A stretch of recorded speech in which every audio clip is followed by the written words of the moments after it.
Hello Haryana वाले बच्चों, क्या हालचाल। मैं आशा करता हूँ आप सब बहुत अच्छे होंगे, लेकिन बहुत ज़्यादा अच्छे नहीं होंगे। उसका कारण क्या है? क्योंकि आपको पता है 20 दिन बाद आपका एग्जाम होने वाला है।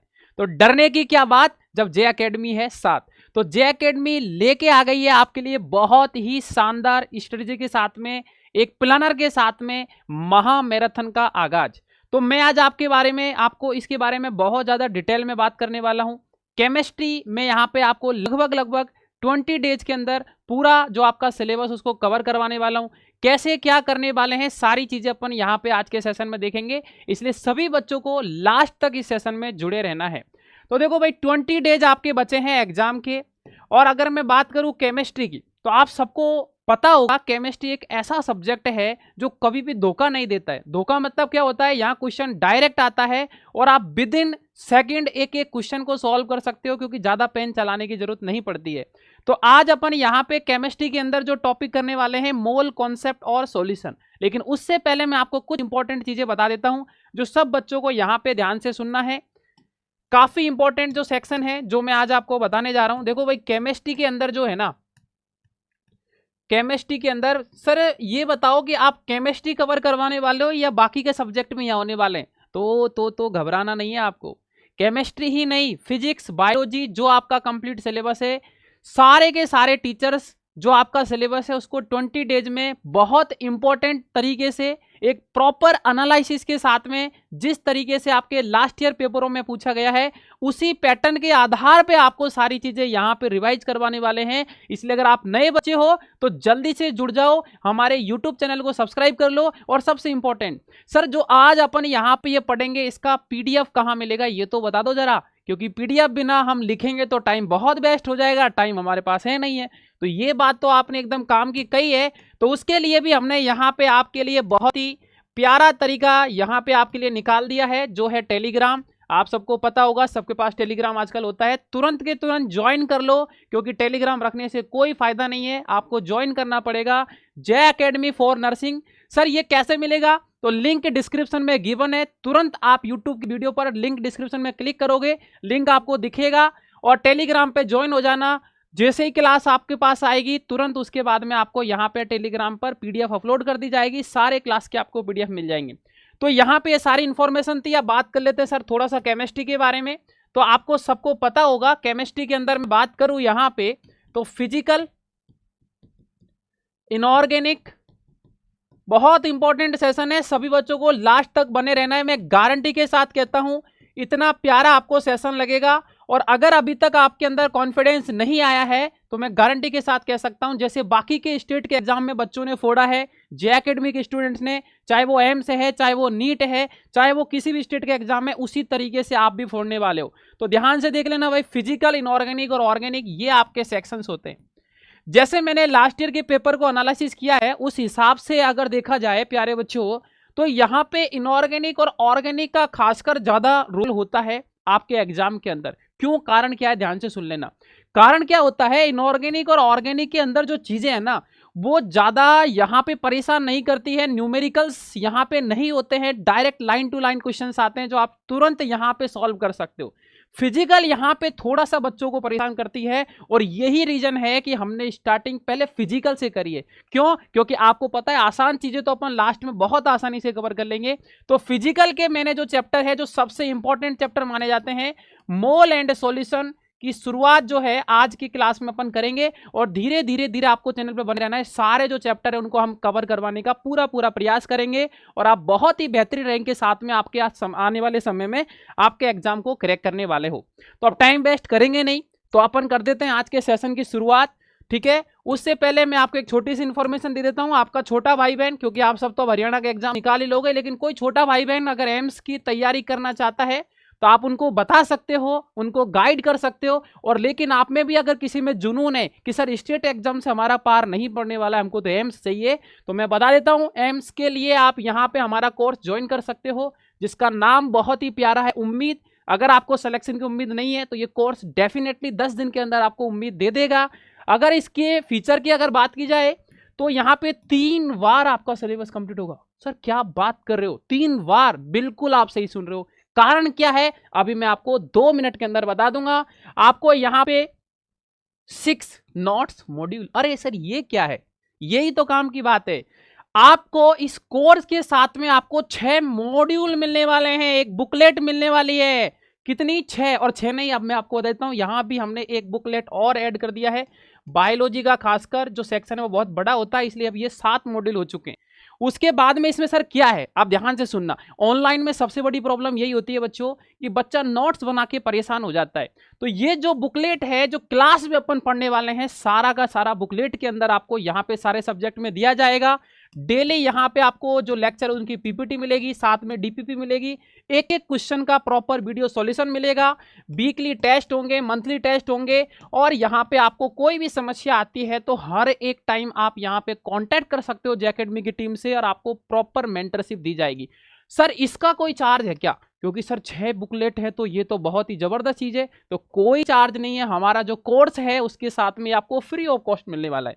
तो ये इन्फॉर्मेशन उन बच्चों के लिए थी जो आपके सराउंडिंग में उम्मीद बैच ज्वाइन करना चाहते हैं, एम्स के लिए तैयारी करना चाहते हैं, तो आप उनको बता देना। बाकी का अपन तो करते हैं अब हरियाणा के एग्जाम के लिए तैयारी, और आ जाते हैं अपन अपना बहुत ही प्यारा concept, mole mole mole and solution. अब देखो मैं आपको क्लियर बता रहा हूं, इस वीडियो के बाद आपको ये चीज पता चल जाएगी। बहुत कम टाइम लूंगा, एक भी चीज मिस नहीं करूंगा, और दोनों चैप्टर को प्रॉपर बहुत ही शानदार तरीके से मैं खत्म कर दूंगा।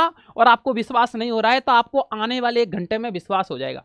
सबसे पहले अपन यहां पे शुरुआत करेंगे मोल कॉन्सेप्ट से। मोल है क्या सर? देखो मोल एक फिक्स क्वांटिटी है प्यारे बच्चों। जैसे अपन मार्केट में जाते हैं तो आपने देखा होगा, मान लो आपको 1 दर्जन चेयर चाहिए, तो आपने देखोगे कि 1 दर्जन अगर चेयर चाहिए आपको तो 12 मिलेगा। 1 दर्जन बनाना चाहिए तो भी 12 मिलेगा, मतलब 1 दर्जन कुछ भी चाहिए तो फिक्स क्वांटिटी है, 12 ही मिलेगा। ऐसे ही मोल भी एक फिक्स क्वांटिटी है जो कि आपका 1 एवोगैड्रो नंबर के बराबर होता है। 1 एवोगैड्रो नंबर की बात करूं तो इसको Na से डिनोट किया जाता है, जिसकी वैल्यू 6.022 इंटू 10 की पावर 23 के इक्वल होती है। सब बच्चों को सबसे इंपॉर्टेंट तो ये चीज पता होना चाहिए। सर मोल कैसे फाइंड आउट करते हैं, तो मैं आपको बता देता हूं। आपको प्यारे बच्चों 3 मोल के फॉर्मूले याद रखने हैं भाई। सर क्या? सर मोल होता है पहला weight upon molecular weight. Sir दूसरा फॉर्मूला क्या है? सर दूसरा फॉर्मूला होता है मोल बराबर नंबर ऑफ मॉलिक्यूल, या फिर आपका एटम अपॉन में एवोगैड्रो नंबर। सर तीसरा फॉर्मूला क्या है? तो सर मोल बराबर given volume upon 22.4 litre. Sir क्या है? हमने सुना है कि ये फॉर्मूला तो एसटीपी स्टैंडर्ड टेम्परेचर प्रेशर पर लगता है, और ये भी सुना है कि प्रेशर जो होता है वो 1 atm होता है और टेम्परेचर 273 केल्विन होता है। बहुत ज्यादा चांस है कि मोल का जो सवाल आएगा ये तीनों फॉर्मूला के ऊपर ही आएगा। सर फॉर्मूला तो बता दिया आपने लेकिन इनको अप्लाई करना कौन बताएगा? अरे मैं बताऊंगा ना, क्यों टेंशन ले रहे हो आप? देखो भाई मोल जो है ना, ये वेट जब आपको मास दे देगा ना तो उसको मोलिकुलर वेट से डिवाइड कर देना, मोल आ जाएगा। जब आपको number of molecule, atom, proton, neutron, electron कुछ भी नंबर ऑफ करके कुछ भी पूछा जाएगा तो उसमें Na एवोगैड्रो नंबर से डिवाइड कर देना, वही मोल हो जाएगा। नीट 2025 का सवाल इसी फॉर्मूला पे आया हुआ है, तो आप समझदार समझ गए होंगे मैं क्या कहना चाह रहा हूं। मोल बराबर गिवन वॉल्यूम, जो आपको वॉल्यूम दे रखा है उसमें लीटर में अगर है तो 22.4 से डिवाइड कर दो, ml में है तो उसको लीटर में चेंज करना पड़ेगा आपको। एसटीपी की कंडीशन दे रखी होगी तभी ये फॉर्मूला आपको अप्लाई करना है। सर मॉलिकुलर वेट कैसे निकालते हैं जरा थोड़ा सा ये बता दो तो मजा आ जाएगा सर। तो बेटा मॉलिकुलर वेट कैसे निकाला जाता है, मान लो H2O आया तो 2 हाइड्रोजन है और 1 ऑक्सीजन है, सही बात है। हाइड्रोजन का आपको पता है 1 होता है, ऑक्सीजन का आपको पता है 8 और 16 होता है।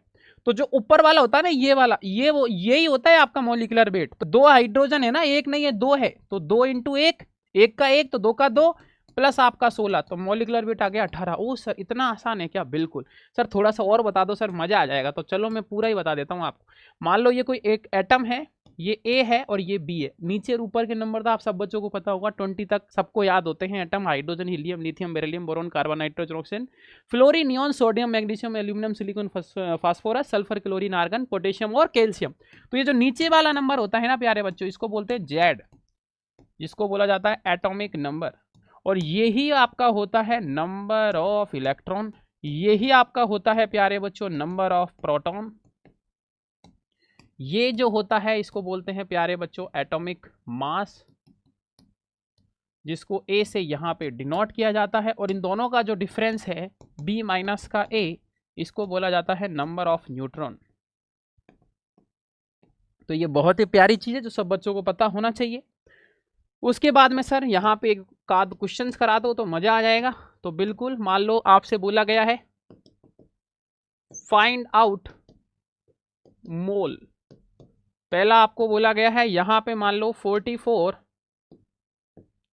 Gram carbon dioxide. दूसरा बोला गया है प्यारे बच्चों आपको यहाँ पे 6.022 इंटू 10 की पावर 22 मोलिक्यूल्स ऑफ CO2। तीसरा बोला गया है आपको प्यारे बच्चों 44.8 litre carbon dioxide eight STP। ये आपके क्वेश्चंस बना दिए। आप देखते जा रहे हो कॉन्सेप्ट के साथ साथ क्वेश्चंस भी करवाऊंगा एक के एक, और मैं आपको बता रहा हूं, आपको पता चल जाएगा आने वाले 1 घंटे में कि आपका चैप्टर किस लेवल पे प्रिपेयर हो जाएगा। तो भाई मोल निकालने सर, मास दे रखा है सर, आपने अभी बताया मोल वाला फॉर्मूला लगा देंगे सर 44, कार्बन का सर 12 होता है और 2 ऑक्सीजन का 32, तो सर 44/44 सर 1 आ गया। ओह सर इतना आसान है क्या? अरे इतनी आसानी तो होती है केमिस्ट्री है, बस ध्यान से पढ़ो आप। 10 की पावर 22 सर एवोगाड्रो नंबर से डिवाइड कर देंगे, 10 की पावर 23 सर ये तो कट गया, तो 1/10 आया सर, 0.1 बोला गया। ओह सर मजा आ गया सर मजा आ गया रियल में। सर STP वाला फॉर्मूला लगा दो ना सर, वॉल्यूम तो दे रखा है लीटर में सर, 22.4 से डिवाइड कर दो सर 2 आ गया। अरे सर इतना आसान तरीके से मोल निकाला जा सकता है क्या? बिल्कुल इतना आसान तरीके से मोल निकाला जा सकता है, और आप बिल्कुल यहाँ पे सही सुन रहे हो और आप एकदम सही जगह पर पहुंच चुके हो। ये तो हो गया भाई मोल का फंडा। अब यहाँ पे प्यारे बच्चों अपन बढ़ते हैं आगे अपन बढ़ते हैं एवरेज एटॉमिक मास, इसके बारे में अपन चर्चा करते हैं। तो जनरली याद रखना एवरेज एटॉमिक मास आपसे आइसोटॉप्स के लिए पूछा जाता है प्यारे बच्चों। किसके लिए? आइसोटॉप्स। आइसोटॉप्स का मतलब सर हमने ये सुना है कि एटॉमिक नंबर सेम होता है, सेम एटॉमिक नंबर, जबकि आपका यहाँ पे डिफरेंट होता है एटॉमिक मास, डिफरेंट होता है एटॉमिक मास। क्या सर ये सही बात है क्या? तो बिल्कुल आपने सही सुना, एकदम सही बात है सर। जैसे हाइड्रोजन के आइसोटॉप्स होते हैं ऐसे ही बोल रहे हो ना आप, 1H1 1H2 1H3 सर ऐसे ही, हाँ बिल्कुल ऐसे ही। तो देखो मान लो ये कोई एक एटम है, यहाँ पे मान लीजिएगा क्लोरीन 1735.5, दूसरा ले लो क्लोरीन 17, तो एटॉमिक नंबर तो सेम ही है, ये 36.5। मान लो इसका परसेंटेज नहीं पता है, परसेंटेज ऑफ एबंडेंस क्वेश्चन में वैसे दे देगा, अपन ने मान लिया ये x है तो टोटल 100 होता है, तो ये 100 माइनस का x% है। तो कुछ नहीं करना है, एवरेज एटॉमिक मास निकालने का तरीका बता रहा हूँ प्यारे बच्चों, सिंपल सा याद रखना, जितना इसका परसेंटेज है उसको इसके मोलर जो आपका एटॉमिक मास है उसके साथ में मल्टीप्लाई कर दो। तो आप स्मॉल x ले लो ताकि आपको यहाँ पे कन्फ्यूजन नहीं होगा। तो आपने क्या किया, इसको स्मॉल x ले लिया, मल्टीप्लाई 35.5 प्लस इसका परसेंटेज कितना है 100 माइनस का x, मल्टीप्लाई कितना है बताओ, ऊपर कितना है 36.5 अपॉन में टोटल परसेंटेज, इन दोनों को जोड़ेंगे तो टोटल कितना आएगा 100 आएगा। इस तरीके से आप किसी भी चीज़ का average atomic mass with in second निकाल सकते हैं, चाहे आपसे दुनिया का कोई सा भी क्वेश्चन आएगा, बस परसेंटेज को उनके मल्टीप्लाई के सम के साथ में आपको डिवाइड कर देना है, परसेंटेज ऑफ एबंडेंस का जो सम होगा उसका, बस सिंपल सा। उसके बाद में प्यारे बच्चों यहाँ पे आ जाता है empirical formula and molecular formula. Okay sir, देखते हैं एम्पिरिकल फॉर्मूला मॉलिक्यूलर फॉर्मूला क्या चीज है। तो ये देखो भाई, एम्पिरिकल फॉर्मूला का प्यारे बच्चों जो मतलब होता है वो होता है सिंपलेस्ट रेशियो। ये क्या है? सिंपलेस्ट रेशियो होता है। अब सिंपलेस्ट रेशियो का मतलब क्या है मैं अभी आपको बता देता हूँ। जैसे मान लो C6H12O6 जो कि आपको पता है ग्लूकोज होता है, अब इसका अगर सिंपलेस्ट रेशियो लोगे तो 1:2:1, ये आपका सिंपलेस्ट रेशियो आएगा। तो यहाँ पे 6 भाई सिंपलेस्ट रेशियो आया कैसे, जो कॉमन नंबर है ना 6 उसका सब में डिवाइड कर दिया, सिंपलेस्ट रेशियो आ गया। मतलब C फिर आपका 2 हाइड्रोजन H2 फिर आपका आ गया O, तो ये जो CH2O आया है ना इसी को बोला जाता है एम्पिरिकल फॉर्मूला। मॉलिक्यूलर फॉर्मूला का मतलब होता है एग्जैक्ट नंबर ऑफ एटम, ऐसा फॉर्मूला जो एग्जैक्ट नंबर ऑफ एटम आपका डिफाइन करे। जैसे मैं बात करूं C6H12O6 तो ये आपका एग्जैक्ट नंबर बता रहा है, 6 कार्बन 12 हाइड्रोजन 6 ऑक्सीजन, तो तो ये जो है आपका ग्लूकोज, ये बोला जाता है आपका एग्जैक्ट नंबर वाला, इसको बोला जाता है मॉलिक्यूलर फॉर्मूला। इन दोनों में एक रिलेशन होता है जो भी मैं आपको बता देता हूँ। मॉलिक्यूलर फॉर्मूला बराबर n times of empirical formula, जहां पे आपका n जो होता है प्यारे बच्चों वो होता है molecular weight of molecular formula upon में आपका होता है molecular weight of empirical formula. अरे सर कितना प्यारा सवाल है, कितना प्यारा रिलेशन है सर, क्वेश्चंस करवा दो मजा आ जाएगा। तो ध्यान से देख लो, क्वेश्चन है if empirical formula of A compound is CH2O and molecular mass of molecular, थोड़ा स्पीड से मुझे चलना पड़ेगा क्योंकि आपको पता है मैं 1 से 1.5 घंटे में दोनों चैप्टर खत्म करूंगा जो कि इतने बड़े बड़े हैं, तो इस वजह से मेरी मजबूरी है। बाकी का आई थिंक रिवीजन का टाइम चल रहा है तो आपको सब कुछ समझ में भी आ रहा होगा। Then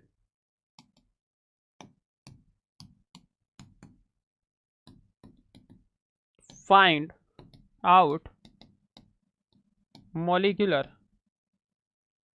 formula. तो बहुत ही सिंपल कहानी है प्यारे बच्चों। भाई मॉलिक्यूलर फॉर्मूला आपको बताना है जो कि n टाइम्स होता है एम्पिरिकल फॉर्मूला के। एम्पिरिकल फॉर्मूला तो क्वेश्चन में दे रखा है CH2O, तो ये तो पता है आपको भाई CH2O है। अब n निकालना है जो कि आपको पता है molecular weight of molecular formula जो कि क्वेश्चन में गिवन है 180 अपॉन में molecular weight of empirical formula. तो यहाँ से आप निकाल लो प्यारे बच्चों, कितना आएगा बताओ, 12, और ऑक्सीजन का कितना होता है बताओ, सिंपल सा। तो ये कितना आ गया आपका 30 आ गया। तो n की वैल्यू आ गई 6। अब मल्टीप्लाई कर दो इसको बस, मॉलिक्यूलर फॉर्मूला बराबर 6 टाइम्स ऑफ CH2O, तो ये आपका देखो C6H12O6 आ गया जो कि आपको पता है। इसका आप सॉल्व करोगे मॉलिक्यूलर फॉर्मूला 180 आएगा, मतलब आपका आंसर सही है, आप चेक भी कर सकते हो। उसके बाद में यहाँ पे आ जाता है प्यारे बच्चों डेंसिटी के बारे में, जो कि आपको पता है जनरली तो डेंसिटी मास अपॉन वॉल्यूम होता है, बट यहाँ पे अगर अपन चर्चा करेंगे रिलेटिव डेंसिटी की, किसकी चर्चा करेंगे, रिलेटिव डेंसिटी की चर्चा करेंगे। तो जनरली रिलेटिव डेंसिटी अगर प्यारे बच्चों अपन सॉलिड एंड लिक्विड के लिए बात करते हैं तो याद रखना डेंसिटी क्या होता है, ये रेशियो होता है डेंसिटी किसका, ऑफ सब्सटेंस 1 का अपॉन में डेंसिटी किसका, ऑफ सब्सटेंस सेकंड का। डेंसिटी ऑफ सब्सटेंस सेकंड, दोनों का क्या होता है, ये आपस में रेशियो होता है।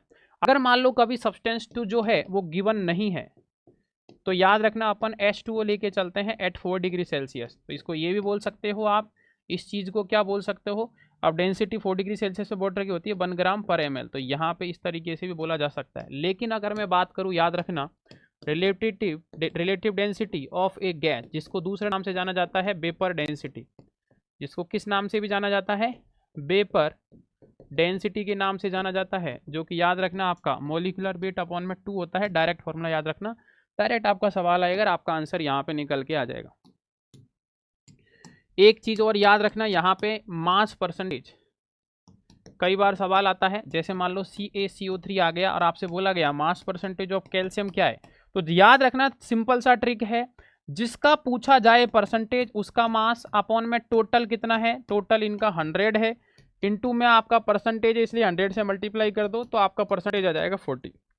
जब भी किसी भी एलिमेंट का मास परसेंटेज पूछा जाता है, जिसका पूछा गया है उसका मास अपॉन में टोटल मास इनटू करना है 100।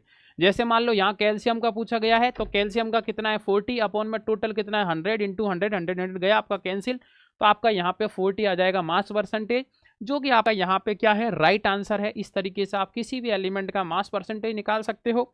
अब याद रखना कई बार प्यारे बच्चों आपको क्वेश्चंस में जैसे मान लो मास परसेंटेज A, B और C तीनों का दे देगा, तो याद रखना इन तीनों का आपको यहाँ पे मोल निकालना है, और जो मोल आएगा उसका सिंपलेस्ट रेशियो निकालना है, और जो सिंपलेस्ट रेशियो ABC का आएगा उसी को यहाँ पे एम्पिरिकल फॉर्मूला बोला जाता है। कई बार एम्पिरिकल फॉर्मूला पूछता है, मास परसेंटेज देके तीनों का मोल निकाल लेना, तीनों का सिंपलेस्ट रेशियो ले लेना, वही आपका एम्पिरिकल फॉर्मूला होगा। इस तरीके से आप अप्रोच कर सकते हो।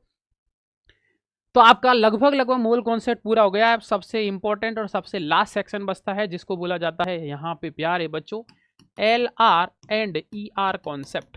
सर ये क्या है, तो मैं बता देता हूँ आपको, limiting reagent and access reagent, ये इंपॉर्टेंट कॉन्सेप्ट है, कई बार इससे लगातार सवाल भी आता है, तो इसके बारे में अपन चर्चा करते हैं, ध्यान से देखना, मजा आ जाएगा।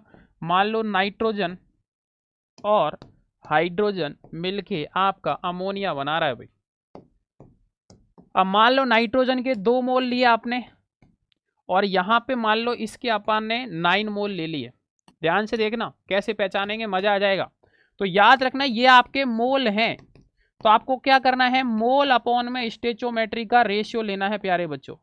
अब मोल कितना दे रखा है, 2, अपॉन में स्टेचोमेट्री मतलब जो रिएक्शन बैलेंस करने पे नंबर आते हैं उनको स्टेचोमेट्री कोएफिशिएंट बोला जाता है। तो 1 बराबर आ गया 2, या 9 है स्टेचोमेट्री, यहाँ 3 है तो बराबर आ गया 3। अब जो मोल अपॉन स्टेचोमेट्री का रेशियो जिसका कम आएगा ना उसको बोलेंगे LR, और जिसका ज्यादा आएगा ना प्यारे बच्चों उसको बोलेंगे ER, ठीक है ना। बस अब कम वाला कौन सा है, ये आ गया। तो ये जो यहाँ पे नाइट्रोजन है ये लिमिटिंग रिएजेंट है और हाइड्रोजन आपका एक्सेस रिएजेंट है। सर मजा आ गया सर, मैं मजाक नहीं कर रहा हूँ, इतना प्यारा लग रहा है आज की क्लास सेशन जो आप सोच नहीं सकते। इस तरीके से हम with in second limiting reagent access reagent पहचान सकते हैं। मोल का स्टेचोमेट्रिक कोएफिशिएंट में सर डिवाइड करना है, जिसका रेशियो कम आएगा वो ही सर हमारा क्या होगा, वही हमारा लिमिटिंग रिएजेंट होगा, और जिसका ज़्यादा आएगा वही हमारा क्या होगा, एक्सेस रिएजेंट। बहुत ही प्यारा सर, मज़ा आ गया। आपको कैसे समझाएं हमारी भावनाओं से। अब यहाँ पे आ जाओ भाई, सर मान लो 2HCl है, या सर ऐसे कर लो ना इसको sir, H2 + Cl2 converted into 2HCl। तो याद रखना प्यारे बच्चों, एक मोल मोल एनालिसिस का कॉन्सेप्ट होता है जिसको मैं अभी आपको समझा देता हूँ क्या होता है। मोल मोल एनालिसिस ये कहता है कि अगर मैं बात करूँ मोल हाइड्रोजन का स्टेचोमेट्री 1, मोल आपका क्लोरीन का स्टेचोमेट्री 1 और मोल आपका HCl का स्टेचोमेट्री 2, तो ये सब क्या होता है, इक्वल होता है। मान लो कभी आपको किसी एक का मोल दे देगा, दूसरे का पूछेगा, तो जिसका दिया हुआ है उसके मोल अपॉन स्टेचोमेट्री, जिसका पूछा है उसके मोल अपॉन स्टेचोमेट्री कर देंगे, तो अननोन जो आपका क्वांटिटी है उसका मोल ऑटोमेटिक आ जाएगा। जैसे मान लो यहाँ पे मैंने नाइट्रोजन का मोल दे दिया और अमोनिया का पूछा है, तो नाइट्रोजन का मोल अपॉन स्टेचोमेट्री को बराबर कर देंगे, जिसका मोल पूछा गया है उसके स्टेचोमेट्री के साथ एक अननोन क्वांटिटी बचेगा, आ जाएगा। बट पता है पंगा कब होता है, पंगा जब होता है जब 2 चीज का मोल आपको दे दिया जाएगा। जैसे यहाँ पे क्या किया अपन ने, नाइट्रोजन हाइड्रोजन आया और आपको पता है अमोनिया बनाया, ये आपने 2 मोल दे दिया और ये आपने यहाँ पे 9 मोल दे दिया।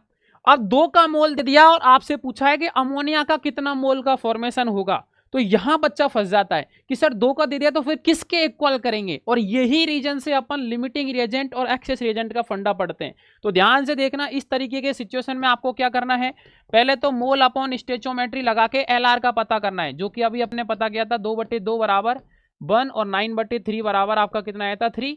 तो यहाँ पे आपने देखा था कि सर ये मोल अपॉन स्टेचोमेट्री यहाँ 1 आ रहा है, तो ये LR था और सर ये आपका क्या था ER। अब याद रखना, जो अगर LR होगा उसको इक्वल कर दो जो पूछा गया है उसके साथ। तो LR यहाँ पे नाइट्रोजन है तो आपका सिंपल सा 2/2 बराबर पूछा गया है किसका, NH3 का, तो मोल NH3 का तो पूछा गया है, अपॉन में स्टेचोमेट्री आ गया 2।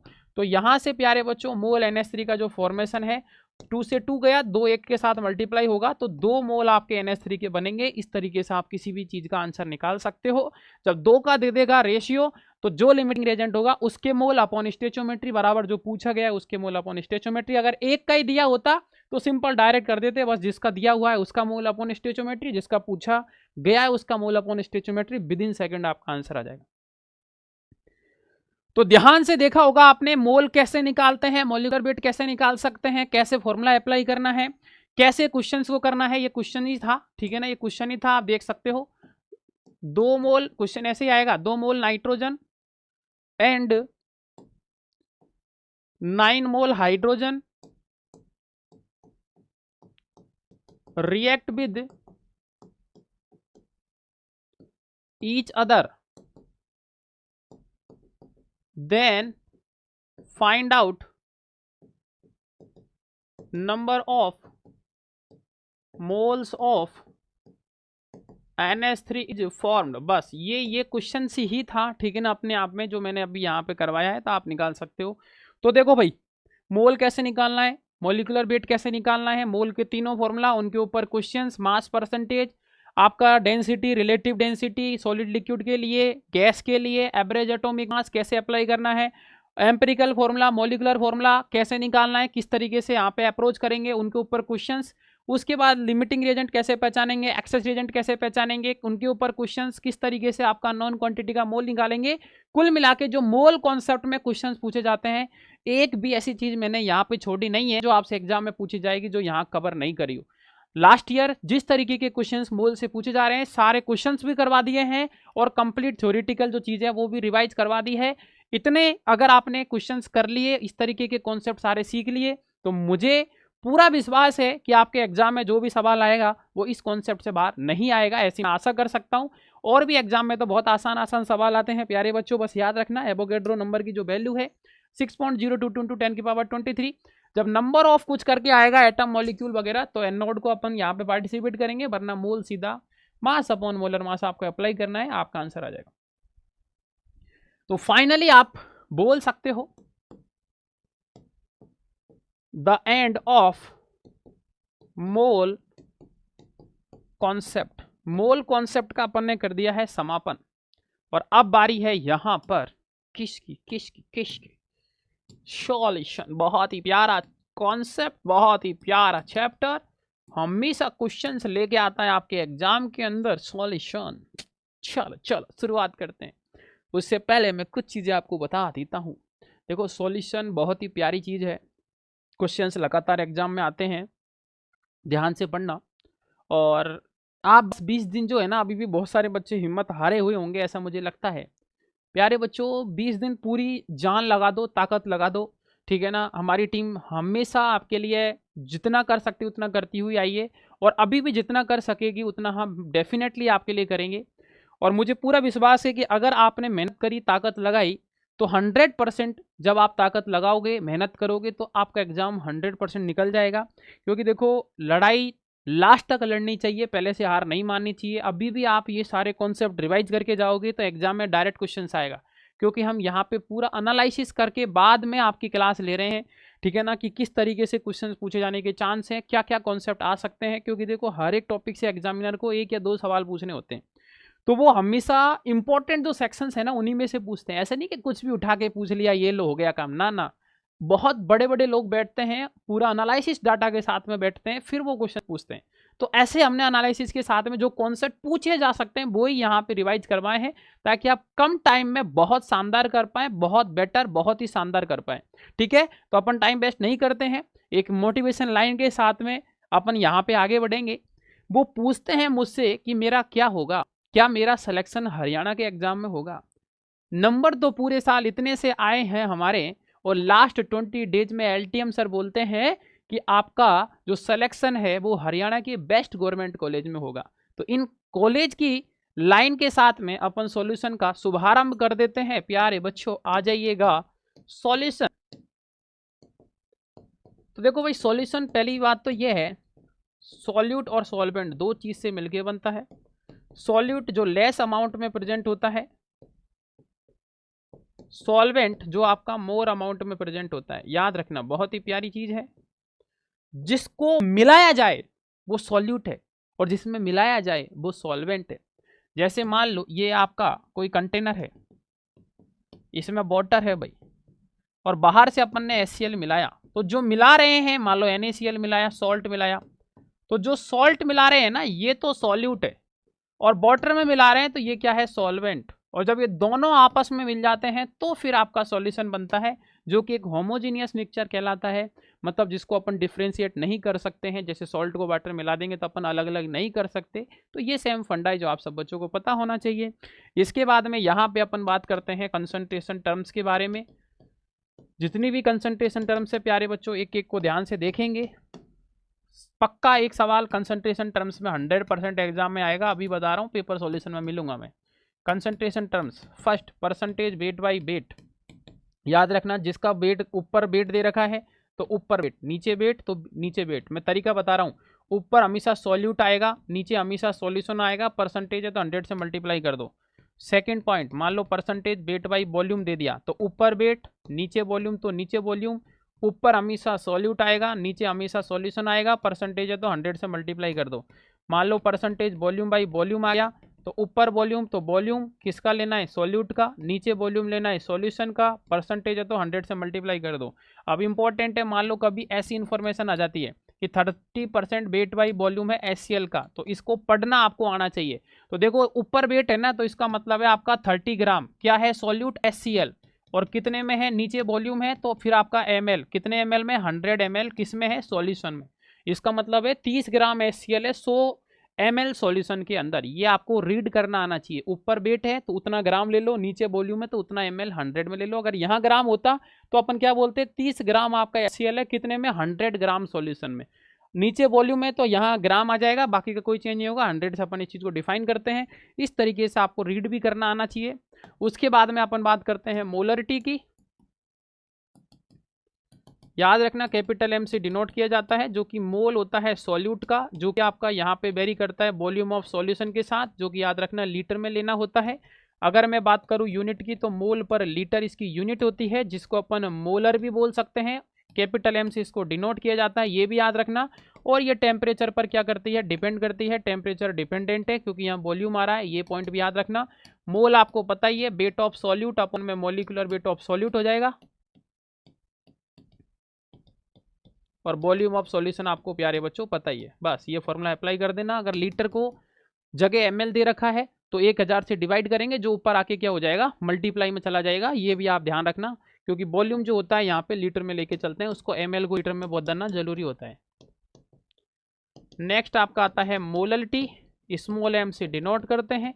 ये रेशियो होता है, याद रखना, मोल ऑफ सॉल्यूट और अमाउंट ऑफ सॉल्वेंट। याद रखना ये इंपॉर्टेंट इसी वजह से है, बहुत बच्चे गलत करके आते हैं और लगातार इन दोनों के ऊपर सवाल आता है, मोलरिटी और मोलरिटी के ऊपर। आप पेपर में नजर आएगा, देख लेना इस बार।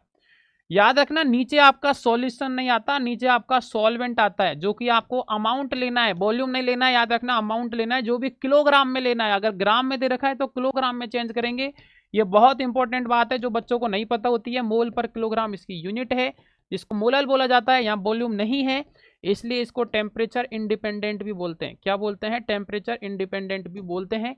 यही रीजन है इसको टेम्परेचर इंडिपेंडेंट बोलने का। बात करते हैं यहाँ पे नॉर्मलिटी की। तो नॉर्मलिटी यहाँ पे प्यारे बच्चों होती है आपका number of gram equivalent of solute upon में volume of solution. Number of gram equivalent तो आपको पता ही है क्या होता है, आपका सिंपल सा W upon E, weight upon equivalent weight, और इक्विवेलेंट वेट आपको पता ही है क्या होता है, molecular weight upon n factor. सारी वैल्यू पुट कर देंगे तो वेट, इक्विवेलेंट वेट की जगह मॉलिक्यूलर वेट अपॉन में n फैक्टर, और नीचे आपका क्या है, वॉल्यूम ऑफ सॉल्यूशन। तो वेट अपॉन मॉलिक्यूलर वेट क्या होता है, मोल, और मोल पर यूनिट वॉल्यूम क्या होता है आपका, मोलरिटी। तो यहाँ से आप बोल सकते हो नॉर्मलिटी बराबर क्या आ जाएगा, molarity into n factor. n factor कैसे निकालते हैं तो मैं आपको बता देता हूँ। n फैक्टर निकालने का तरीका, अगर मान लो कोई एसिड है तो HCl है, तो n फैक्टर आपका क्या हो जाएगा, जितना H प्लस उतना ही n फैक्टर। मान लो H2SO4 है तो जितना आपका H प्लस उतना ही n फैक्टर, तो आपका 2 हो जाएगा। मान लो कोई बेस है तो जितना आपका OH माइनस उतना ही n फैक्टर। जैसे मान लो NaOH तो OH माइनस Na प्लस, तो n फैक्टर कितना हो जाएगा आपका 1 हो जाएगा। मान लो MgOH का होल ट्वाइस, तो कितने OH है 2, तो n फैक्टर हो जाएगा आपका 2। इस तरीके से बेस के केस में निकाल सकते हो। एक एक्सेप्शन याद रखना, H3PO4, H3PO3, ये डायरेक्ट सवाल आ सकता है। H3PO2, अगर यहाँ पे फॉस्फोरस के एसिड के केस में जितना ऑक्सीजन है उससे कम n फैक्टर 1 कम कर दो। बस 4 ऑक्सीजन है तो n फैक्टर 3, 3 ऑक्सीजन है तो n फैक्टर आपका 2, 2 ऑक्सीजन है तो आपका n फैक्टर 1। इस तरीके से आप अप्रोच कर सकते हो। कोई भी आपका सॉल्ट आ जाता है तो जितने आयंस उतना ही n फैक्टर। जैसे मान लो NaCl तो Na प्लस Cl माइनस, तो n फैक्टर 1 हो जाएगा। ऐसे मान लो यहाँ पे MgCl2 आ गया तो 2 आयंस है तो n फैक्टर आपका कितना हो जाएगा, आपका 2 हो जाएगा। सिंपल सा। उसके बाद में आपका आता है ppm। मान लो A का ppm निकालना है तो मास ऑफ A अपॉन में क्या आएगा, mass of solution of M, parts पर मिलियन बोलते हैं इसको, 10 की पावर 6। और अगर मान लो ppb आ जाता तो इसको पार्ट्स पर बिलियन बोलते हैं। सारा फॉर्मूला आपका सेम आएगा, 10 की पावर 6 की जगह 10 की पावर क्या आ जाएगा, 9 आ जाएगा। नेक्स्ट आपका आता है, आप देख रहे हो एक एक पॉइंट में आपको करवा रहा हूँ, एक सिंगल पॉइंट नहीं छोड़ रहा हूँ। सॉल्युबिलिटी, सॉल्युबिलिटी क्या होती है याद रखना, maximum amount of solute that can be dissolve in given amount of solvent. क्या? Maximum amount of solute that can be dissolve in given amount of solvent are known as solubility. अगर यहाँ पे मैं बात करूँ तो क्वेश्चन यहाँ पे जो आता है वो फैक्टर अफेक्टिंग के ऊपर आता है, फैक्टर अफेक्टिंग के ऊपर क्वेश्चन आता है। अगर मैं बात करूँ यहाँ पे फैक्टर अफेक्टिंग के ऊपर क्वेश्चंस किस तरीके से आता है, तो एक सेकंड में आपको मैं सारा समझा दूंगा प्यारे बच्चों, ध्यान से सुन लेना। फैक्टर अफेक्टिंग की बात करूं, first case solubility of solid in liquid. यहां पे अगर देखो सॉल्युबिलिटी सॉलिड की है, तो अगर पूछा जाएगा फैक्टर अफेक्टिंग प्रेशर का, तो सॉलिड का कोई प्रेशर नहीं है, तो याद रखना कोई अफेक्ट नहीं होगा, नो अफेक्ट। सेकंड पूछा जाता है आपसे टेम्परेचर का, तो टेम्परेचर में याद रखना दो चीज वेरी करती है, अगर एंडोथर्मिक है या फिर एक्सोथर्मिक है। एंडोथर्मिक है तो सॉल्युबिलिटी डायरेक्टली होगी टेम्परेचर के, एक्सोथर्मिक है तो सॉल्युबिलिटी इनवर्सली होगी टेम्परेचर के, ये आपको बताना है। उसके बाद में यहाँ पे आपका सेकंड जो फैक्टर अफेक्टिंग आता है वो आता है solubility of gas in liquid. ये भी बहुत ही सिंपल है। बात करते हैं टेम्परेचर की, तो याद रखना गैस है तो टूटेगी तो है नहीं, तो एंडोथर्मिक तो पॉसिबल ही नहीं होगा, सिर्फ एक्सोथर्मिक होगा, क्योंकि एंडो तो आपका यहाँ पे पॉसिबल होगा ही नहीं। तो एक्सोथर्मिक में आप याद रखना सॉल्युबिलिटी इनवर्सली प्रोपोर्शनल टेम्परेचर होता है। सेकंड आएगा आपका प्रेशर, प्रेशर आपको पता ही है सॉल्युबिलिटी डायरेक्टली प्रोपोर्शनल हो जाएगा प्रेशर, जितना ज़्यादा सॉल्युबिलिटी उतना ज़्यादा प्रेशर, जिसको आप बोल सकते हो एस बराबर KP, और इसी को हेनरी लॉ के नाम से जाना जाता है। लेकिन याद रखना इसको मॉडिफाई किया था डाल्टन ने, और डाल्टन ने क्या मॉडिफाई किया था प्यारे बच्चों, तो डाल्टन ने मॉडिफाई किया था जो सॉल्युबिलिटी है उसको मोल फ्रैक्शन के साथ में इसने वेरी किया, मतलब सॉल्युबिलिटी को रिप्लेस कर दिया मोल फ्रैक्शन के साथ, तो P directly proportional to X, तो P बराबर आपका आ गया KHX, तो P partial pressure, X mole fraction, और KH आपका क्या है हेनरी कांस्टेंट, ये इंपॉर्टेंट है, KH क्या है हेनरी कांस्टेंट, इसी को एक्चुअल हेनरी लॉ बोला जाता है, जो कई बार एग्जाम में डायरेक्ट आता है हेनरी लॉ। तो अगर मान लो पार्शियल प्रेशर और मोल फ्रैक्शन में ग्राफ बनाना है तो बाई बराबर mx, और यहाँ पे जो स्लोप है वो आपका क्या हो जाएगा m की जगह kh हो जाएगा। कई बार सवाल आता है, एक इंपॉर्टेंट रिलेशन याद रखना, कई बार यहाँ पे नीट में भी सवाल आया हुआ है, 2024 में डायरेक्ट सवाल आया था, KH इनवर्सली होता है सॉल्युबिलिटी के, डायरेक्ट आता है, याद रखना सॉल्युबिलिटी इनवर्सली जैसे टेम्परेचर के साथ था, ऐसे ही KH जो है वो सॉल्युबिलिटी के इनवर्सली है। कुल मिला के अगर KH की बात करूं मैं किसका ज्यादा होगा, तो जिसकी सॉल्युबिलिटी कम होगी, जितना कम सॉल्युबिलिटी होगा उतना ही ज्यादा KH होगा। कई बार इसके ऊपर सवाल आ रखा है। सर मजा आ रहा है रियल में, सर बोल नहीं सकते सर हम, इतना ज्यादा मजा आ रहा है, और ये फैक्ट है, मैं बता रहा हूं ना, एक पॉइंट नहीं छोड़ूंगा जो आपका सिलेबस है उसमें से। ध्यान से सुन लो, 1 से 1.5 घंटे में पूरा चैप्टर कंप्लीट है 2, और ये बहुत बड़ी यूनिट है जिनसे 3 सवाल कम से कम आपको देखने को मिलेंगे, 3 से 4, मिनिमम 3 मैक्सिमम 4 सवाल देखने को मिलेंगे आपके पेपर में, तो ये डेफिनेटली काफी अच्छी यूनिट है।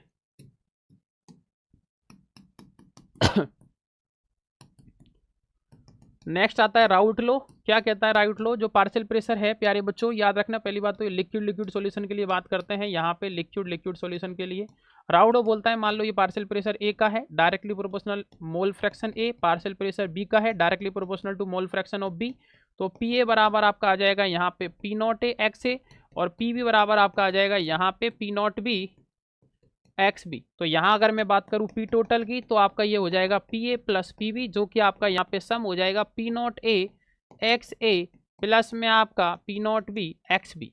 अब देखो यहाँ पे P0A XA plus P0B XB का सम हो जाएगा।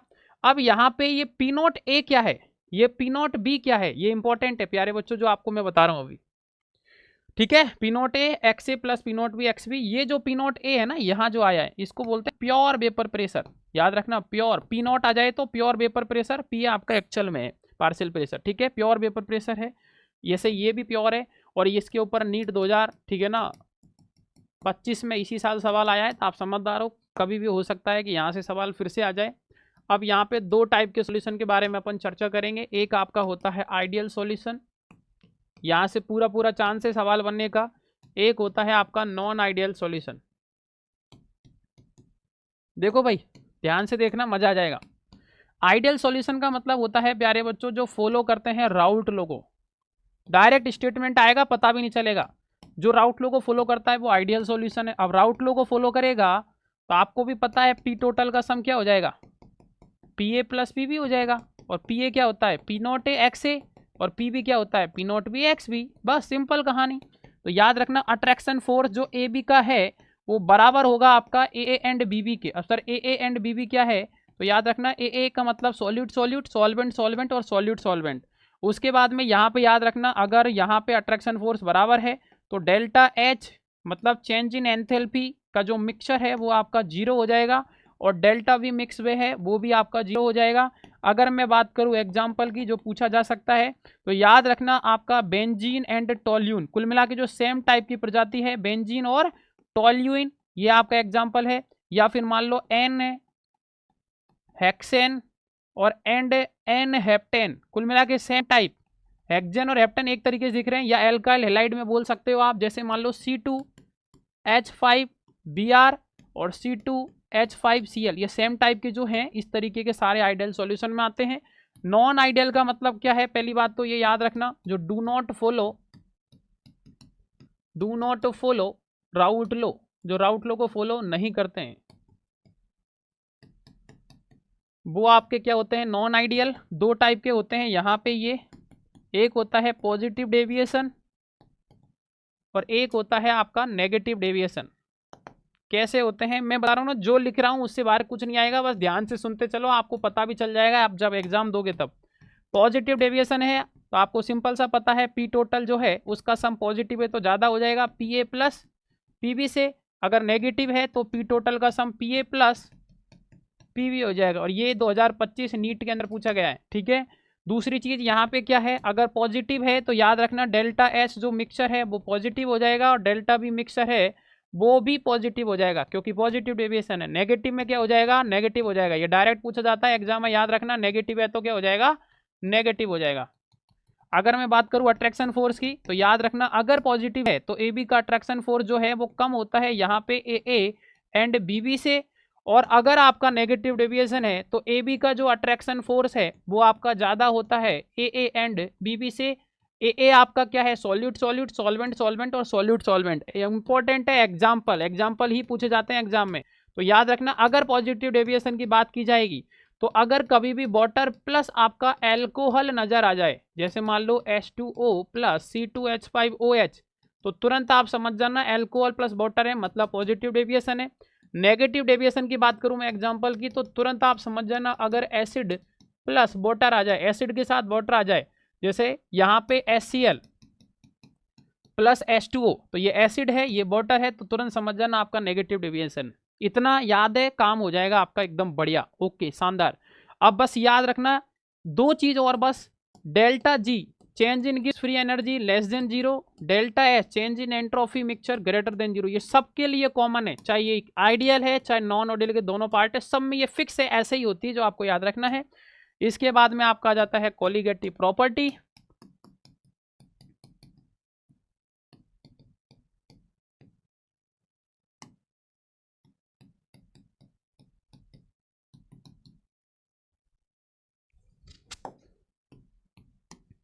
कॉलिगेटिव प्रॉपर्टी जो है प्यारे बच्चों नंबर ऑफ सॉल्यूट के ऊपर डिपेंड करती है, जो डायरेक्ट लाइन एग्जाम में पूछी जाती है, आपको पता भी नहीं चलेगा, यही पूछ लेता है कॉलिगेटिव किसके ऊपर डिपेंड करती है, तो पता होना चाहिए नंबर ऑफ सॉल्यूट के ऊपर डिपेंड करती है। 4 टाइप की होती है भाई, सर सोच भी नहीं सकते कि आप 1 घंटे में 2 चैप्टर कंप्लीट कर रहे हो, वो भी पूरा डिटेल इन्फॉर्मेशन के साथ। सर ऐसी क्लास अगर आपने केमिस्ट्री की पूरी कंप्लीट केमिस्ट्री की करा दी ना तो इस बार हम फोड़ देंगे केमिस्ट्री को, ये तो हम श्योर कह रहे हैं, श्योर एकदम श्योरिटी के साथ कह रहे हैं। कुछ बच्चे ऐसे सोच रहे होंगे RLBP जो कि होता है रिलेटिव लॉयरिंग वेपर प्रेशर, एक होता है प्यारे बच्चों elevation in boiling point, elevation in boiling point जिसको डेल्टा टीवी से डिनोट किया जाता है, एक होता है आपका डिप्रेशन इन फ्रीजिंग पॉइंट जिसको डेल्टा TF से डिनोट किया जाता है, एक होता है ऑस्मोटिक प्रेशर जिसको अपन पाई से डिनोट करते हैं।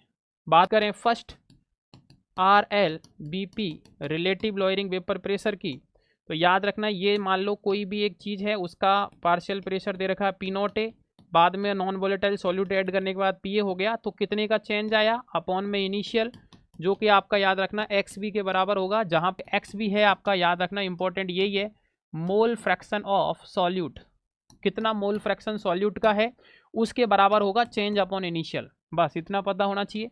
सेकंड आपका elevation in boiling point, elevation in boiling point जो कि डेल्टा टीबी से डिनोट किया जाता है याद रखना, जो कि मोललिटी, ये मोललिटी है याद रखना, स्मॉल है, मोललिटी के डायरेक्टली प्रोपोर्शनल होता है। तो डेल्टा टीबी बराबर आ जाएगा आपका केबीएम, केबी मोलल एलिवेशन कांस्टेंट होता है, कई बार सवाल आया हुआ है, मोलल एलिवेशन कांस्टेंट। और डेल्टा टीबी जो है याद रखना इंपॉर्टेंट ये टीबी माइनस का टी नॉट बी का डिफरेंस होता है। टीबी आपका जो है बॉइलिंग पॉइंट ऑफ सॉल्यूशन है और टी नॉट भी जो है आपका बॉइलिंग पॉइंट ऑफ सॉल्वेंट है, ये आपको याद रखना है। टी नॉट भी जब क्वेश्चन में नहीं देगा तो 100 डिग्री सेल्सियस लेके चलते हैं, ये भी आपको पता होना चाहिए। नेक्स्ट है आपका depression in freezing points, depression in freezing points delta TF से डिनोट करते हैं, वही सेम चीज़ है, बस टीबी की जगह टीएफ आ गया, वही मोललिटी की डायरेक्टली प्रोपोर्शनल है। डेल्टा टीएफ बराबर केबी की जगह अब केएफ आ जाएगा और डेल्टा टीएफ यहाँ पे जरूर याद रखना T not F minus, TB minus T not भी था, या T not F minus TF है। टी नॉट आपका जो है वो आपका यहाँ पे सॉल्वेंट का फ्रीजिंग पॉइंट है, फ्रीजिंग पॉइंट ऑफ सॉल्वेंट, और ये जो है वो आपका फ्रीजिंग पॉइंट सॉल्यूशन का है, freezing point of solution. T not F नहीं देगा कभी क्वेश्चंस, तो आप न्यूमेरिकल के अंदर 0 डिग्री सेल्सियस लेके चलना, डायरेक्ट आपको ये याद होना चाहिए ताकि आंसर आपका माइनस में आ जाएगा। उसके बाद में आपका आ जाता है नेक्स्ट 4th नंबर का osmotic pressure. Osmotic pressure, osmotic pressure याद रखना होता क्या है, ध्यान से अब मैं आपको समझाऊंगा, मज़ा आ जाएगा, सुनना ध्यान से बस, ठीक है। तो कमेंट जरूर कर देना भाई आज का सेशन इंपॉर्टेंट था या नहीं था, एक एक बच्चा कमेंट करेगा ईमानदारी से, जो इस क्लास को देख रहा है उसको फायदा एकदम रियल में लग रहा है तो कि हाँ सर, एक ही कमेंट करना है, ध्यान से सुन लो, हाँ सर बहुत अच्छा सेशन लगा है और ऐसी क्लास हम और चाहते हैं और मजा आ गया सर, और कॉन्फिडेंस पूरा आ गया है इस क्लास के बाद कि हम हरियाणा को फोड़ देंगे। ये लाइन लिखनी है आपको, इतना कॉन्फिडेंस आ गया है इस क्लास को देख के कि हरियाणा के एग्जाम को हम फोड़ देंगे, छोड़ेंगे नहीं सर बिल्कुल, बस ऐसी क्लास आप और लेके आ जाओ और पूरा केमिस्ट्री करा दो। अगर ऐसे कमेंट आए तो मैं डेफिनेटली पूरी केमिस्ट्री आपकी 20 डेज के अंदर करवा दूंगा, जो आज आपको फील तो हो ही गया होगा। जब 1 घंटे में अपन 2 चैप्टर कर सकते हैं तो क्यों ना 20 दिन में अपन पूरी केमिस्ट्री कर सकते हैं। और ये मैं गारंटी के साथ कह रहा हूं, जो लिख रहा हूं स्क्रीन पर इससे बाहर एक भी सवाल नहीं आएगा, क्योंकि ये पूरा एनालिसिस के साथ पढ़ा रहा हूं, क्योंकि कुछ छोड़ ही नहीं रहा ना यार, कोई पॉइंट बच ही नहीं रहा है, जो सिलेबस में है जितना काम का है उतना पूरा पढ़ रहे हैं, लिख रहे हैं, बस मैं आपको ट्रिक बता रहा हूँ, याद करवा रहा हूँ कैसे अप्रोच करना है, क्या होता है क्या होता है, किस तरीके से होता है सब कुछ। तो कमेंट सेक्शन जरूर करें कि सेशन बहुत अच्छा लग रहा है, मजा आ रहा है, ऐसा ही सेशन चाहते हैं और अब हम हरियाणा को फोड़ देंगे। आज की क्लास से इतना कॉन्फिडेंस, जुनून, हौसला और ताकत और हिम्मत हमारे अंदर आ चुकी है, ठीक है। बस मैं यही चाहता हूं, अगर ऐसा कमेंट्स आते हैं तो डेफिनेटली इस तरीके के सेशंस में और भी लेके आऊंगा और पूरी केमिस्ट्री 20 डेज के अंदर हरियाणा वाले बच्चों के लिए मैं करवा दूंगा, ठीक है। बिल्कुल फोड़ देंगे हरियाणा के अंदर अपन अब, ठीक है ना। ओके सर मजा आ गया। और सब आप तो अच्छे होंगे ही, मस्त होंगे यार, घर में बढ़िया शानदार, क्या बात है सर, क्या बात है, बिल्कुल। तो एकदम सांसें फूल गई है वैसे तो मेरी, क्योंकि मैं नॉन स्टॉप लिखता जा रहा हूँ। आप सोचो 49, आपको दिख रहा होगा 49 स्लाइड में अपने हाथ से लिख चुका हूँ, देख लो आप, 49 स्लाइड अभी तक हाथ से लिख चुका हूँ, नॉन स्टॉप बोल रहा हूँ, क्योंकि मुझे पता है कि मैं बच्चों का टाइम वेस्ट नहीं कर सकता, मुझे 1 घंटे में पूरा निचोड़ निकाल के देना है ताकि बच्चा का टाइम वेस्ट नहीं हो। 1 घंटा बच्चा क्लास को देखे और पूरे 2 चैप्टर कंप्लीट करके आगे बढ़ जाए, अपना रिवीजन करे, बस मैं यही चाहता हूँ, यही रीजन है कि मैं इतना फास्ट और इतना सिंपल तरीके से यहाँ पे चीज़ों को आपको करवा रहा हूँ, बिल्कुल। तो आशा करता हूँ सब बच्चों को बहुत मज़ा भी आ रहा होगा और हरियाणा वाले बच्चे एकदम फोड़ देंगे एग्जाम को, ऐसी मैं डेफिनेटली आशा कर सकता हूँ। बात कर लेते हैं सर ऑस्मोटिक प्रेशर। देखो ऑस्मोटिक प्रेशर बहुत आसानी से मैं समझाऊंगा, आपने घर में चाय तो बनाई होगी यार, चाय तो सबने बनाई होगी, नहीं बनाई तो बनाते हुए देखा होगा। जब चाय बनने के बाद अपन चाय की छाननी से छानते हैं ना, तो देखा होगा जो ऊपर से अपन अदरक, चाय की पत्ती जो भी डालते हैं, सॉल्यूट वाले पार्टिकल वो रुक जाते हैं आपके, ठीक है ना, वो आपके रुक जाते हैं और जो आपका यहाँ पे सॉल्वेंट, सॉल्वेंट मतलब चाय, जो चाय है वो आपका पास हो जाती है, जो चाय की छन्नी है उससे पास हो जाती है। तो कुल मिला के ये सेम चीज है कि जब आपका सॉल्वेंट वाला पार्टिकल तो पास हो जाए और सॉल्यूट वाला पार्टिकल रुक जाए, तो ये जो प्रोसेस है, ये जो फंडा है, ये कहलाता है ऑस्मोसिस। लेकिन याद रखना केमिस्ट्री के अंदर ये चीज कैसे आएगी, जब कोई एक सेमी परमिएबल मेम्ब्रेन, याद रखना चाय की जो छलनी है ना उसकी जगह क्या है, सेमी परमिएबल मेम्ब्रेन, इससे जब कोई सॉल्वेंट वाला पार्टिकल तो पास हो जाए लेकिन सॉल्यूट वाला पार्टिकल पास नहीं होए, वो रुक जाए, तो ये जो प्रोसेस है याद रखना हायर कंसंट्रेशन से लोअर कंसंट्रेशन होगा, ये प्रोसेस को बोलते हैं ऑस्मोसिस। और जो ऑस्मोसिस को रोकने के लिए जो अपन मिनिमम प्रेशर अप्लाई करते हैं, ठीक है ना, to stop osmosis apply minimum pressure, ठीक है ना, अप्लाई करते हैं मिनिमम प्रेशर, उसी को अपन यहां पे क्या बोलते हैं, ऑस्मोटिक प्रेशर बोलते हैं। सर इतना प्यारा समझा दिया है ना कि कभी जिंदगी में नहीं भूलेंगे सर, मजाक नहीं कर रहा हूं सर, सीरियसली बता रहा हूं। इसको याद रखना, पाई से डिनोट करते हैं, डायरेक्टली होता है ये मोलर कंसंट्रेशन है, याद रखना। सी क्या है यहाँ पे, मोलर कंसंट्रेशन, जो कि मैं आपको पहले ही सिखा चुका हूं, जो कि पाई बराबर आपका हो जाएगा CRT, पाई आपका है ऑस्मोटिक प्रेशर,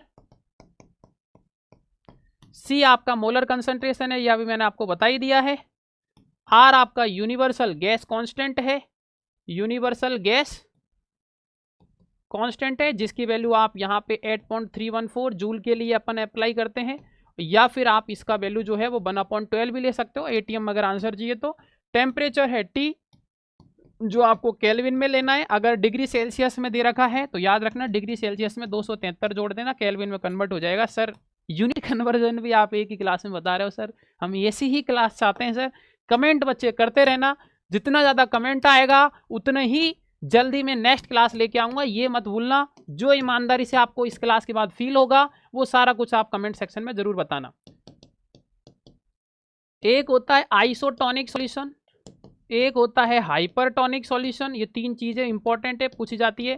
कारण क्या है पूछे जाने का अभी बता दूंगा मैं आपको। हाइपोटोनिक सॉल्यूशन, जब दो चीज का ऑस्मोटिक प्रेशर इक्वल हो जाता है, पाई 1 पाई 2, दो चीज का ऑस्मोटिक प्रेशर बराबर हो जाए तो आइसोटोनिक।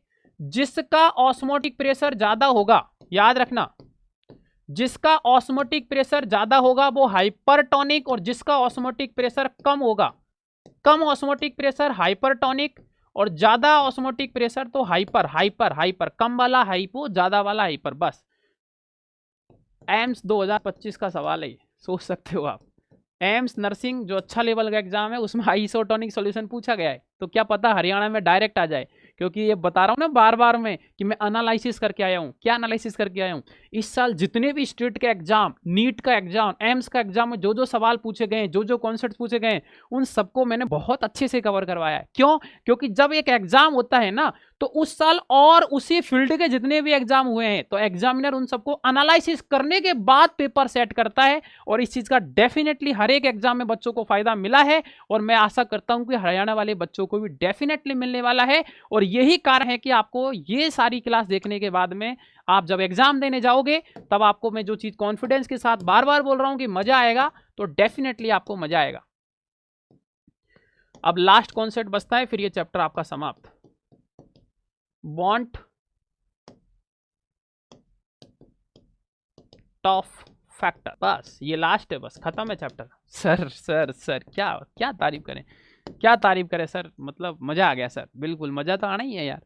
इतने प्यारे प्यारे क्यूट क्यूट मासूम मासूम बच्चे जब अपने यहाँ जुड़े हुए हैं तो मजा तो डेफिनेटली आना तय है भाई, भाई मजा क्यों नहीं आएगा। तो लास्ट चल रहा है हेडिंग, 5 से 10 मिनट में ये चैप्टर पूरा दोनों खत्म हो जाएंगे, और मैं गारंटी के साथ कह रहा हूं एक भी सवाल ऐसा नहीं होगा जो आपको एग्जाम में बाहर से आएगा और वो आपको नजर आ गया होगा। आप सोच सकते हो 52 स्लाइड में लिख चुका हूं अब तक, ठीक है ना, 52 स्लाइड, 1 घंटे में 2 चैप्टर, एक एक चीज कवर करते हुए, तो डेफिनेटली फायदा मिलेगा। लास्ट जो कॉन्सेप्ट है इसको भी देख लेते हैं, बॉन्ड ऑफ फैक्टर को आई से डिनोट करते हैं। पहली बात तो इसको किससे, आई से। ये होता है प्यारे बच्चों, याद रखना, normal molar mass, normal molar mass upon में एब नॉर्मल मोलर मास का रेशियो, एबनॉर्मल मोलर मास का रेशियो। देखो दो चीज होती है, मैं बता रहा हूं ना, ये चीज इतना कंफ्यूज करती है, बट ध्यान से अगर मेरा तरीका फॉलो किया ना तो आप एग्जाम में सवाल गलत नहीं करके आओगे, ये मैं गारंटी के साथ कह रहा हूं। एक इलेक्ट्रोलाइट, एक नॉन इलेक्ट्रोलाइट। नॉन इलेक्ट्रोलाइट जो आयंस में नहीं टूटता है, जैसे आपका शुगर, जैसे आपका ग्लूकोज, तो इनका बॉन्ड ऑफ फैक्टर याद रखना, डायरेक्ट हमेशा याद रखना, नहीं टूटता है तो आई इनका हमेशा बॉन्ड ऑफ फैक्टर 1 होता है, फिक्स है ये, डायरेक्ट याद रखना। ये आई से डिनोट करते हैं, इसका बॉन्ड ऑफ फैक्टर 1 होता है। शुगर, ग्लूकोज, जो नॉन इलेक्ट्रोलाइट है, benzene, sugar, fructose, XYZ। Electrolyte दो टाइप के होते हैं, एक होता है स्ट्रॉन्ग इलेक्ट्रोलाइट,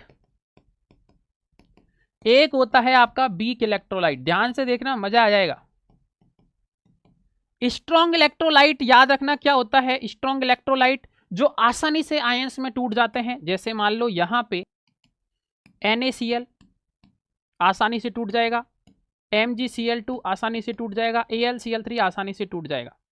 तो इनमें बॉन्ड ऑफ फैक्टर कैसे निकालेंगे, ध्यान से सुनना।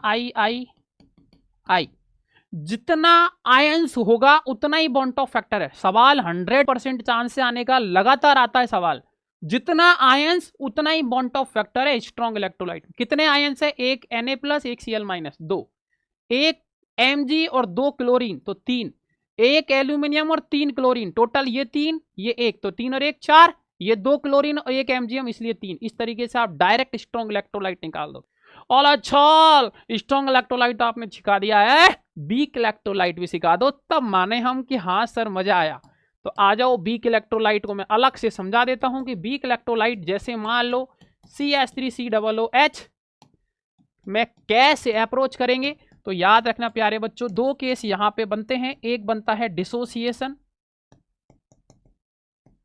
और एक बनता है आपका एसोसिएशन। डिसोसिएशन का मतलब होता है टूटना और एसोसिएशन का मतलब होता है जुड़ना। टूटना है तो I बराबर याद रखना 1 + N-1 और अल्फा, ये फॉर्मूला आप अप्लाई करना। I बराबर 1 + N-1 अल्फा।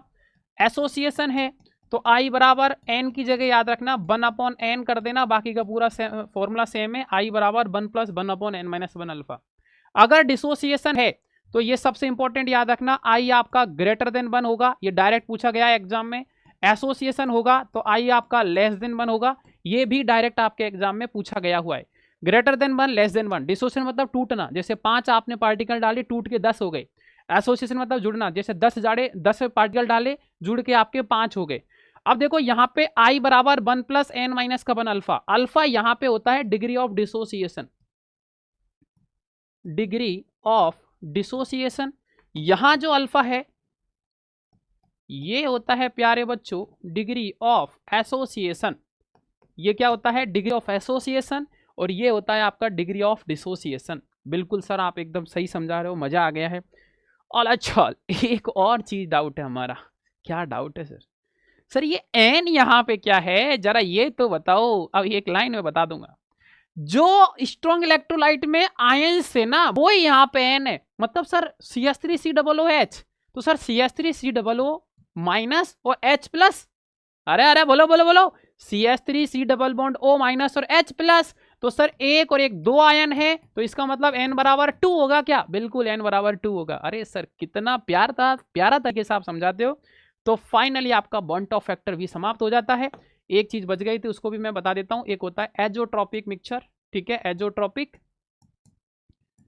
मिक्सचर। तो याद रखना प्यारे बच्चों, होता क्या है, जब मोल फ्रैक्शन आपका लिक्विड फेज का और मोल फ्रैक्शन वेपर फेज का बराबर हो जाता है, XA बराबर XB, XB बराबर YB, ये है लिक्विड फेज का मोल फ्रैक्शन, ये है आपका वेपर फेज का मोल फ्रैक्शन। तो ये कंडीशन एजोट्रॉपिक मिक्सचर कहलाती है। 2 टाइप का आपका दिखाया जाता है, यही सवाल पूछा जाता है जो टाइप मैं अभी बता रहा हूं। एक होता है मैक्सिमम बॉइलिंग पॉइंट एजोट्रॉप्स और एक होता है मिनिमम बॉइलिंग पॉइंट ऑफ एजोट्रॉप्स। अब देखो किस तरीके से है, एक सुंदर सी ट्रिक बता रहा हूं। अगर मिनिमम बॉइलिंग पॉइंट एजोट्रॉप्स है तो इसका मतलब सिंपल सा समझ जाना आप, डायरेक्ट पॉजिटिव डेविएशन है। क्या है? पॉजिटिव डेविएशन है। और अगर मैक्सिमम बॉइलिंग पॉइंट एजोट्रॉप्स है तो डायरेक्ट आप समझ जाना प्यारे बच्चों की नेगेटिव डेविएशन है। क्या है? Negative deviation. नेगेटिव डेविएशन है, ये आपका पॉजिटिव डेविएशन है। मतलब सर वो पॉजिटिव डेविएशन नेगेटिव डेविएशन के एग्जांपल थे वही ना? हाँ बिल्कुल, जैसे अल्कोहल वाटर आ गया तो पॉजिटिव डेविएशन है। पॉजिटिव डेविएशन वाला ये रहा, मतलब मिनिमम बॉइलिंग पॉइंट एजोट्रॉप्स वाला होगा, बस काम खत्म। तो ये आपका प्यारे बच्चों 50 लगभग 55 स्लाइड ठीक है ना हो गई है, और पूरा कंप्लीट मोल भी हो गया है। तो the end of solution and mole, complete solution mole हो गया है। अगर आप चाहते हो ऐसे सेशन हरियाणा के लिए और आए, कमेंट में जरूर बता के जाना कि सर रियल में इस क्लास से बहुत फायदा हुआ है, ऐसी क्लास और लेके आओ, हरियाणा को एकदम फोड़ देंगे। ये लाइन भी आप जरूर मेंशन करना। अब आप चाहते हो तो मैं 2-3-4 अच्छे क्वेश्चंस करा देता हूं, क्योंकि अभी जल्दी अपन ने ये चैप्टर को 1 घंटे में कवर कर लिया है, तो आपको और भी ज़्यादा फायदा हो जाएगा।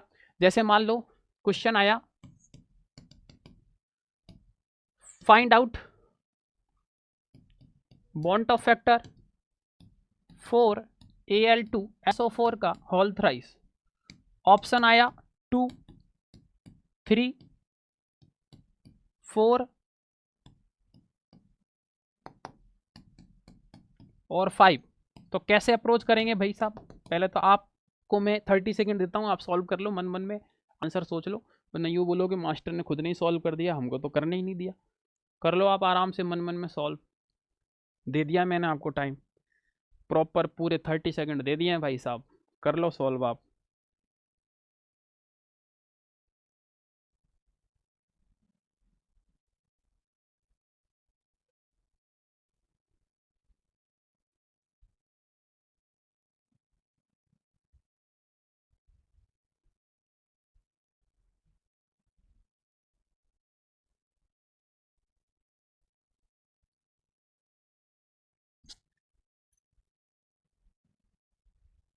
हो गया सर? स्ट्रॉन्ग इलेक्ट्रोलाइट है ना, टूट रहा है सर आयंस में, ऐसे क्या कर रहे हो सर? 2 एल्यूमिनियम और 3 सल्फेट, सर टोटल आयन 5 है, तो सर बॉन्ड ऑफ फैक्टर भी तो 5 हो जाएगा sir. D option right answer है। और सर आप क्या ही बता रहे हो सर, है ना? मतलब पूरे साल जो समझ में नहीं आया सर, वो आज एक ही क्लास में समझ में आ गया। Find out molarity of A solution of, कुछ भी ले लो आप, क्या लोगे 100 ग्राम CaCO3 इन 500 ml सॉल्यूशन। तो देखो भाई मोलरिटी निकालनी है, कैपिटल M मोलरिटी कितना है, क्या होता है मैंने बताया था आपको, mole of solute upon volume of solution, litre में लेंगे। तो मोल ले लो पहले, तो 100 ग्राम है, मॉलिकुलर वेट भी 100 है, तो ये तो मोल हो गया, इनटू वॉल्यूम लेना है लीटर में, लेकिन ये यहाँ ml में दिया है, तो 5000 ml को लीटर में चेंज करेंगे, 1000 से डिवाइड करेंगे, 3 जीरो से 3 जीरो गए, 100 से 100 गया, तो आपका कितना आ गया प्यारे बच्चों बताओ? 1/5, जो कि क्या हो गया 0.2 कैपिटल M। तो यही आंसर हो जाएगा। इस तरीके से आप डायरेक्ट मोलरिटी भी निकाल सकते हो। बिल्कुल सर, मज़ा आ गया। एक चीज़ और बच गई थी, अभी जस्ट याद आ गई है, तो वो भी मैं आपको लगे हाथ बता देता हूँ। मोल फ्रैक्शन प्यारे बच्चों, मान लो ये A है, ये B है, ये A के मोल हैं, ये B के मोल हैं, तो याद रखना मोल फ्रैक्शन जो होता है, जिसका मोल फ्रैक्शन पूछा गया है A का, तो ये X से मोल फ्रैक्शन को डिनोट किया जाता है, याद रखना। तो XA पूछा गया है, तो A के मोल अपॉन में टोटल मोल। अगर B का मोल फ्रैक्शन पूछा गया है, तो B के मोल अपॉन में क्या हो जाएगा? Total mole. B का पूछा गया है तो B के mole upon total mole, A का पूछा गया है तो A के मोल अपॉन टोटल मोल। ठीक है, यहाँ पे ये क्या हुआ? Sorry, unable to recognise. और एक चीज़ और याद रखना, जो सम है दोनों का XA प्लस XB का, वो 1 होता है, क्योंकि इन दोनों का सम करोगे आप तो ऊपर NA प्लस NB, नीचे NA प्लस NB आपस में कैंसिल आउट होकर 1 बना देगा। अब ऊपर मोल नीचे मोल सारा कैंसिल आउट हो जाएगा, तो याद रखना नो यूनिट, कोई यूनिट नहीं होती है, यूनिट लेस है ना, डायमेंशन वगैरह कुछ नहीं होती, सारा कैंसिल आउट हो जाता है। एक और याद रखना प्यारे बच्चों, एक मिक्सिंग का केस बनता है, मोलरिटी कभी मिक्सिंग के अंदर पूछी जाएगी, दो चीज़ों को मिक्स करके एक तीसरा मिक्सचर बन रहा है, तो उसकी मोलरिटी पूछी जाती है कभी कभी, तो उसको भी मैं बता देता हूँ। वैसे तो मैं इसको बाद में बताता हूँ नॉर्मल, आयनिक इक्विलिब्रियम के अंदर, बट अभी बता देता हूँ M1 V1 plus M2 V2 upon में total volume V1 plus V2, ये भी याद रखना। एक और कॉन्सेप्ट बता देता हूँ मैं आपका, होता है डाइल्यूशन। डाइल्यूशन यहाँ पे आपसे पूछा जाता है, डाइल्यूशन का मतलब क्या है। मान लो ये आपका कोई कंटेनर है जिसका वॉल्यूम V1 है, कंसंट्रेशन M1 है और ये यहाँ तक भरा हुआ है। डाइल्यूशन का मतलब है कि एक्स्ट्रा अमाउंट ऑफ सॉल्वेंट आपने ऐड कर दिया, एक्स्ट्रा अमाउंट सॉल्वेंट ऐड कर दिया, तो अब क्या होगा, सॉल्वेंट ऐड कर दिया तो बढ़ जाएगा कंसंट्रेशन, तो वॉल्यूम भी चेंज हो जाएगा और कंसंट्रेशन भी चेंज हो जाएगा। तो याद रखना सॉल्यूट के मोल तो कांस्टेंट रहेंगे, तो सॉल्यूट के मोल मतलब M1V1 और सॉल्यूट आपका यहाँ सॉल्यूट के मोल M2V2, तो M1V1 बराबर M2V2 होता है डाइल्यूशन लो। ये डायरेक्ट पूछा जाता है कि डाइल्यूशन लो क्या है, तो याद रखना M1V1 बराबर M2V2 ही आपका क्या है, डाइल्यूशन लो। तो ये भी मैंने यहाँ पे आपको बता दिया है, डाइल्यूशन लो और मिक्सिंग लो बता दिया है, कंसंट्रेशन टर्म सारे हो गए हैं आपके, सॉल्युबिलिटी उनके इफेक्ट सारे बता दिए हैं, एजोट्रोपिक मिक्सचर मतलब कुछ भी नहीं बचा यार, अब तो सारा कवर करवा दिया है। अगर इतना सारे बच्चों ने पढ़ लिया है तो आपको डेफिनेटली फ़ायदा होगा। ठीक है, अब आपको सभी बच्चों को टेलीग्राम ग्रुप जरूर ज्वाइन कर लेना है हमारा, इसको आप बिल्कुल भी नहीं स्किप कर सकते, नहीं भूल सकते। टेलीग्राम ग्रुप सभी बच्चे ज़रूर ज्वाइन कर लें, टेलीग्राम ग्रुप पर ही आपको PDF मिलेगी क्लास की। ठीक है, सेकंड चीज़, कोई बच्चा हरियाणा के बाद में अगर एम्स में जाना चाहता है तो एम्स का उम्मीद बैच ज़रूर ज्वाइन करें, एम्स का उम्मीद बैच जरूर ज्वाइन करें, क्योंकि इसके साथ में आपको 7 फ्री, कोई चार्ज नहीं होगा, फ्री बुकलेट आपको मिलने वाली है जिसका कोई चार्ज नहीं होगा। ठीक है ना, अगर मैं बात करूँ बुक की प्राइस की तो एक बुक 500 की है, तो 7 बुक आपको पता है 3500 की है, तो ये आपका सीधा फ्री हो जाएगा अगर आप बैच ज्वाइन करते हुए आपके आसपास के सराउंडिंग में कोई बैच ज्वाइन करता है तो। दूसरी चीज़, कमेंट सेक्शन में ज़रूर बताएं, कमेंट सेक्शन में ज़रूर बताएं कि ये क्लास कैसी लगी है, और नेक्स्ट अगर आप क्लास ऐसी ही चाहते हैं तो आप ज़रूर बताएं। वीडियो अच्छी लगी हो तो लाइक ज़रूर कर दें, शेयर करें अपने दोस्तों के साथ जो भी हरियाणा के एग्ज़ाम के लिए तैयारी कर रहे हैं, ताकि उनको भी इस सेशन का बेनिफिट मिल पाए, उनको भी इस सेशन से जो भी आपका, ठीक है ना, आपको जो भी फ़ायदा हो रहा है। देखो मैंने अपना बेस्ट देने की कोशिश करी है, ठीक है ना, जितना मैं बेस्ट दे सकता था उतना मैंने दिया है, मैंने क्वेश्चंस भी करवाए हैं, मैंने दोनों चैप्टरों को कंप्लीट करने की कोशिश करी है जितना मेरे से हो सकता था। ठीक है ना, आपने देखा होगा हर एक कॉन्सेप्ट के बारे में बताया है, समझाया है, उसके ऊपर क्वेश्चंस करवाने की कोशिश करी है। तो अगर मैं आशा करता हूं कि मैंने ये सारी चीज़ें जो हैं एनालिसिस करने के बाद करवाई है, और अगर आप ये सारी चीज़ें अच्छे से करते हो तो इस चीज़ का आपको डेफिनेटली आने वाले समय में एग्जाम में फ़ायदा मिलेगा।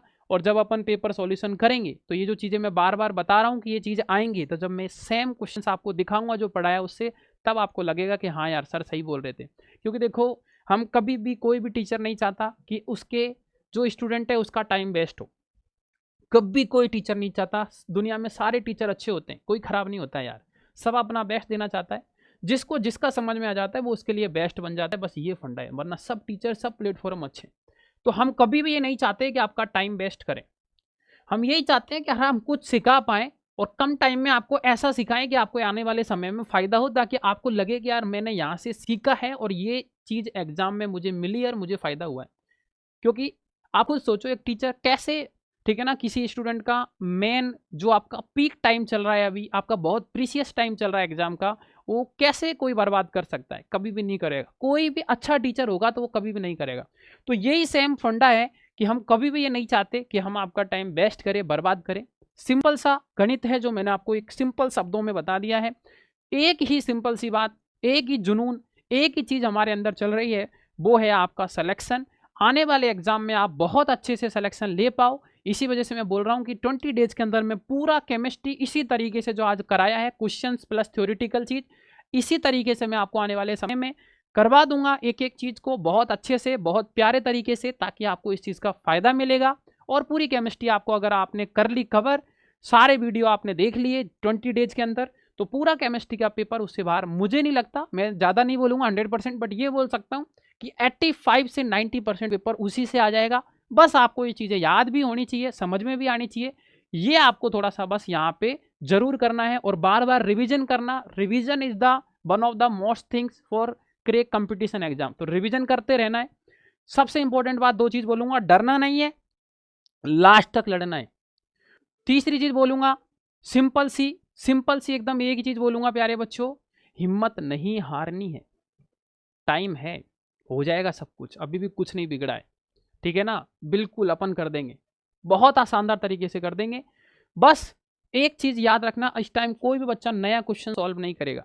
जो बच्चे मुझे सुन रहे हैं, कोई भी बच्चा नया क्वेश्चन सॉल्व नहीं करेगा। जो अब पढ़ लिया है ना, उसी चीज को बार बार रिवाइज करो, क्योंकि लास्ट में जब अपन नया चीज पढ़ते हैं तो कंफ्यूजन हो जाता है ना बहुत ज्यादा, और कई चीजें आपको डिप्रेशन में डाल देती है कि यार मुझसे क्वेश्चन नहीं हो रहा, मेरा क्या होगा, इस तरीके की चीजें बिल्कुल हो जाती है। तो आप नए क्वेश्चन मत करो। तो फाइनली अपन ने